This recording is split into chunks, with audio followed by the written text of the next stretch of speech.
relação ao português, que lá passem algum tempo, que lá se casem, ou quando um brasileiro se casa com uma portuguesa, enfim, as mais variadas questões. Esse ponto também foi objeto de nossa preocupação. E o direito das sucessões, que existe lá para uma preocupação com relação ao tema denominado variação da ordem da vocação hereditária. Também era um tema tradicionalmente previsto na Lei de Introdução às Normas de Direito Brasileiro, no artigo 10, parágrafo 1º, desde 1988, também na seara constitucional, consta de Direito Constitucional, artigo 5º, inciso 31. Qual disposição será aplicável? Essas normas, em princípio, elas seriam aplicáveis apenas, ou talvez continuem sendo apenas as situações de casamento.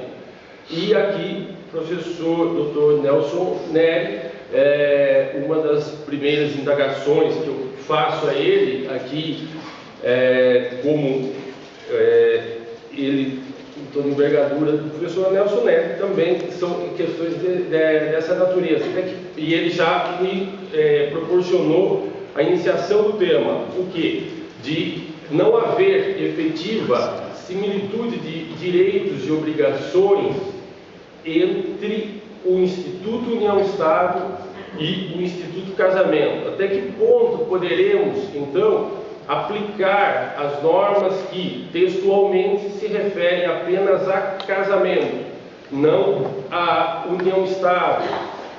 Uma das preocupações que surgiram a respeito também de ordem penal, que aqui eu peço licença à professora Helena Muniz. Eu já tive a oportunidade, eu fora advogado por mais de 10 anos e pude levar ao Tribunal de Justiça do Estado de São Paulo, certa feita, a seguinte questão. Existia no Brasil um dispositivo de extinção da punibilidade quando a pessoa estava acusada de estupro, se ela viesse a se casar com a vítima. Por vezes, ela estava em uma situação vulnerável, no limite de completar 14 anos, porém uma moça já formada e tiver ali com um namorado, um relacionamento, e em tese ele teria cometido um estupro. E o posterior casamento entre eles, quando existia essa norma no Brasil, seria extensível à formação, constituição então de união estável? E, por outro lado, então, seria em bonam parte, uma analogia em bonam parte. Sustentei, foi uma tese vencedora lá nos idos de 1994, que encampara esse entendimento, analogia em bonam parte, porém, não em malum parte, que seria algumas situações que eu também detecto, por verificar no direito brasileiro, que existem pelo menos agravantes, causas de aumento de pena para quem seja casado, mas não mesmo existe texto de lei, agora devagar vem os textos sendo aprimorados para abranger também eventuais causas de agravamento da punição para aquele que vive em união estável.